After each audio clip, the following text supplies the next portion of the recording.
Comunicad. Descubre todo lo que hay detrás de los grandes comunicadores y cómo aplicarlo a tu vida diaria con Sonia Varela.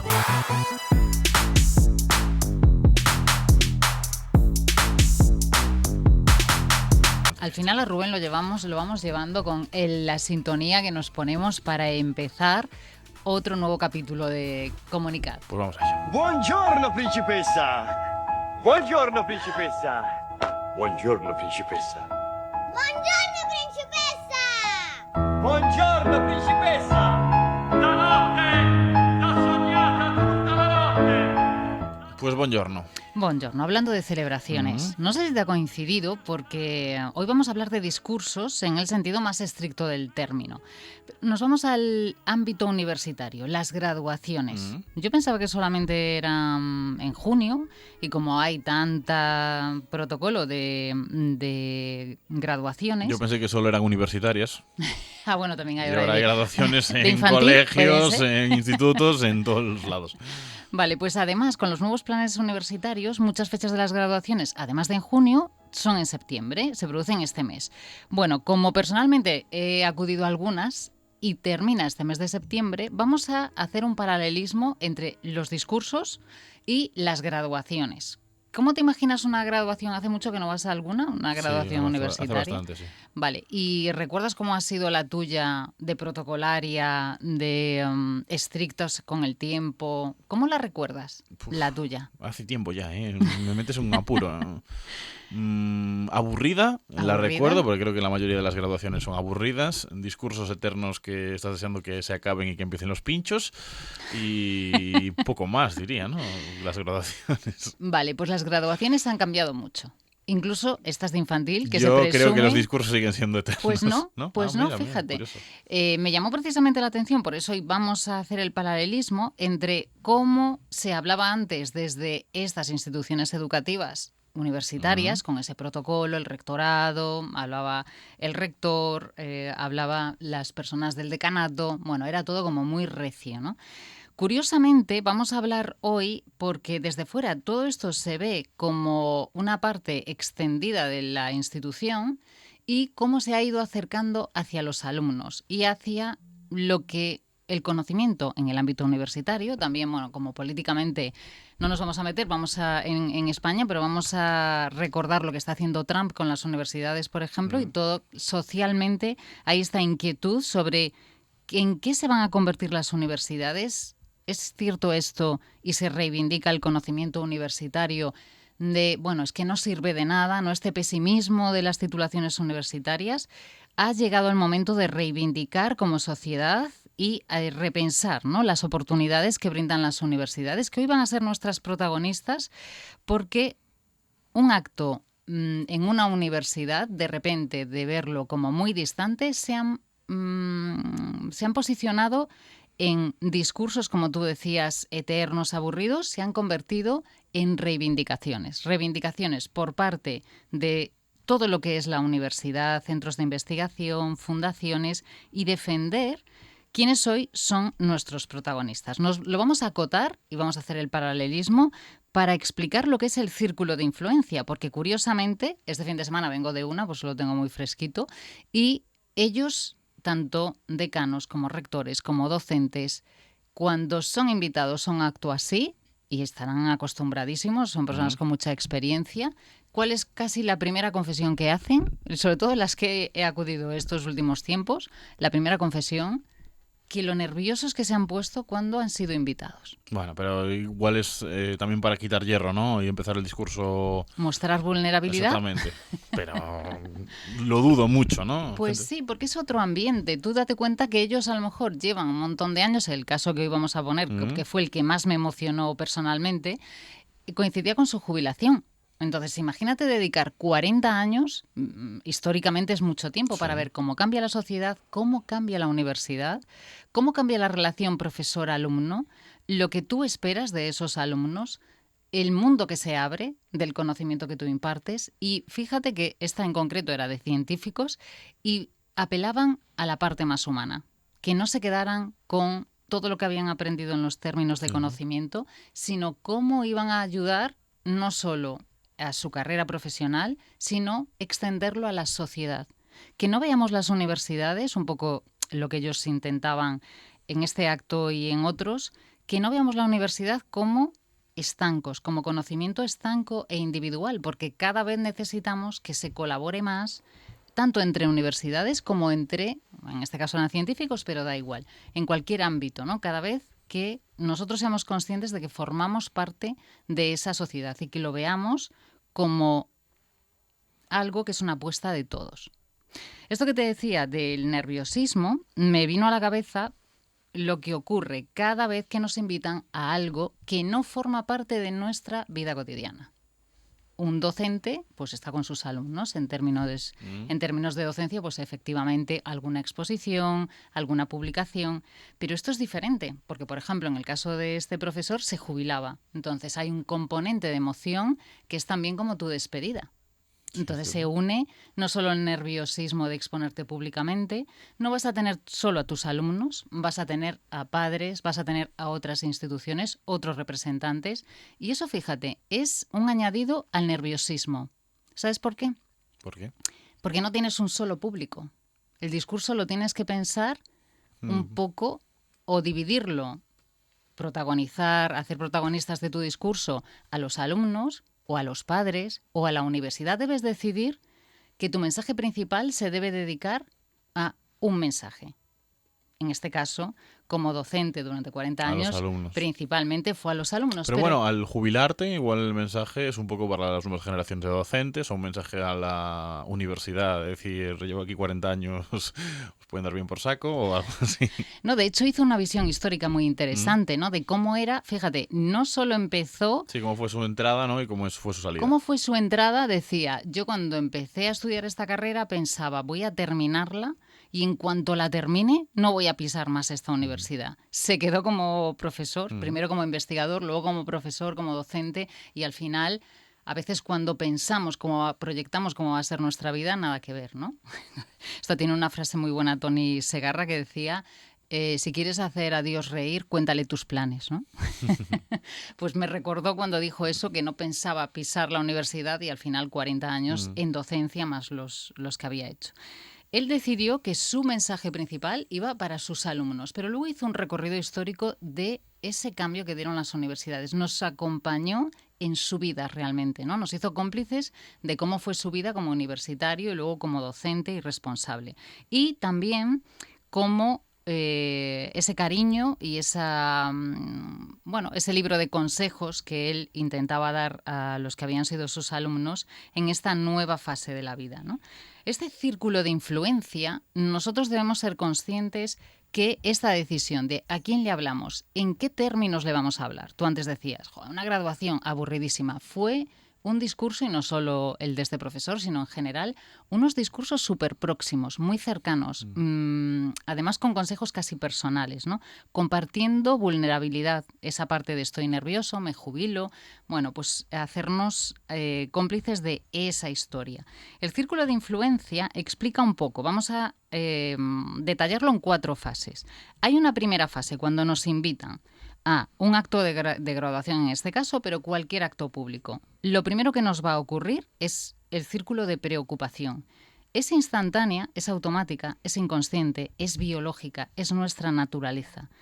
Nos preocupa de repente todo. Y biológicamente lo que va a pasar es que vamos a pensar en catástrofes incluidas, ese nudo, ese miedo.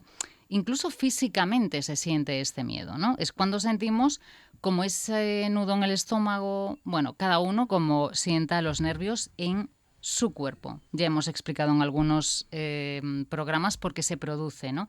Porque nuestro cerebro tiene como misión número 1 que sobrevivamos.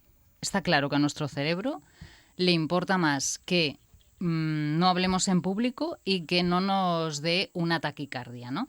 Entonces, esta preocupación es normal, es automática y, lo más importante, que no hay que hacerle ni caso. Hay personas que se centran en este sentimiento para evadir esa cita o decir a ese profesor que le invitan, de repente sientes eso y dices, no, declino la oferta, muchas gracias, pero no, pues a veces es difícil que los profesores o que alguien acuda a actos porque sienten esta primera reacción y lo que hacen es evitarla, escapar, huir, ¿no? El segundo ciclo es lo que decíamos, el de adaptación. Ahora nosotros hemos dicho que sí, ya pasamos esta primera fase de preocupación biológica y decimos, vale, lo vamos a hacer.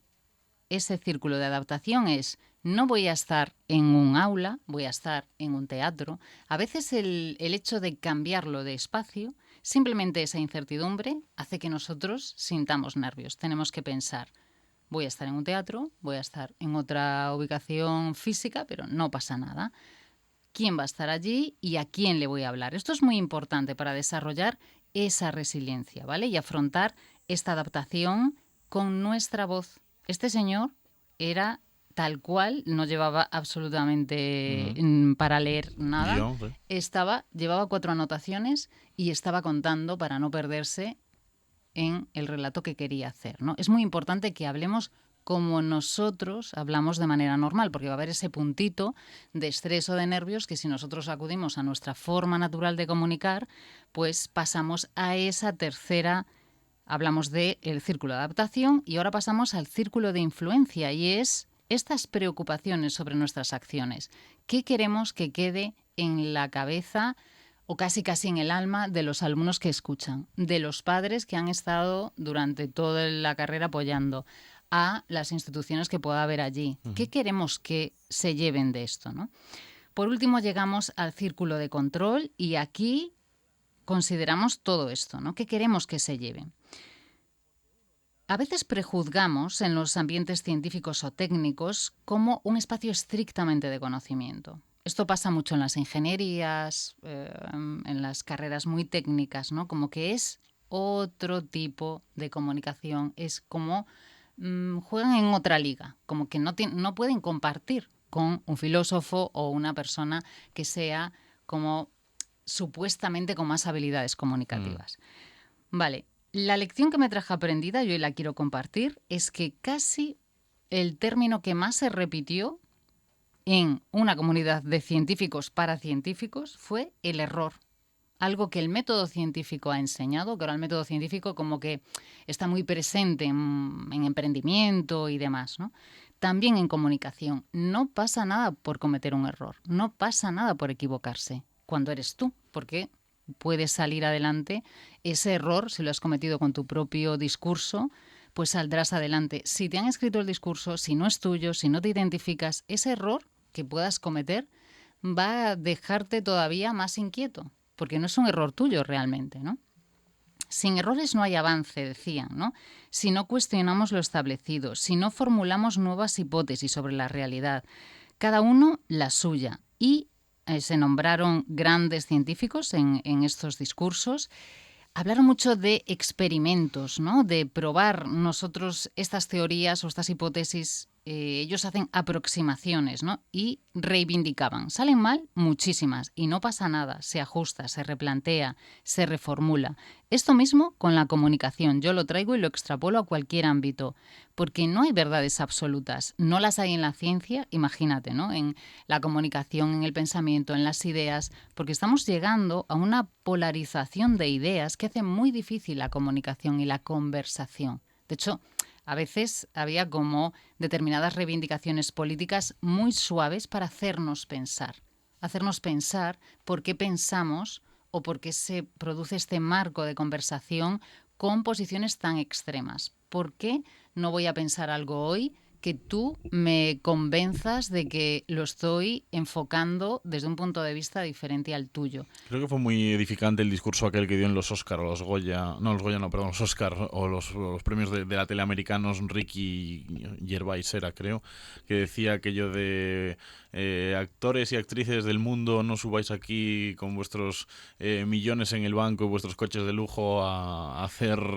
opiniones políticas o de moral para la gente que os está escuchando en casa, que alguno no tiene ni para comer. Y tenía mucha razón, ¿eh? Es que a veces se habla, pero también sobre, y tú me entenderás que estás tan ligado al deporte, desde una pasión que uno tiene que reconocer. Hay determinadas ideas que nosotros no queremos poner encima de la mesa porque no queremos que nos las toquen porque son muy sentidas, ¿no? Forma parte de una identidad que a veces ni siquiera es tuya.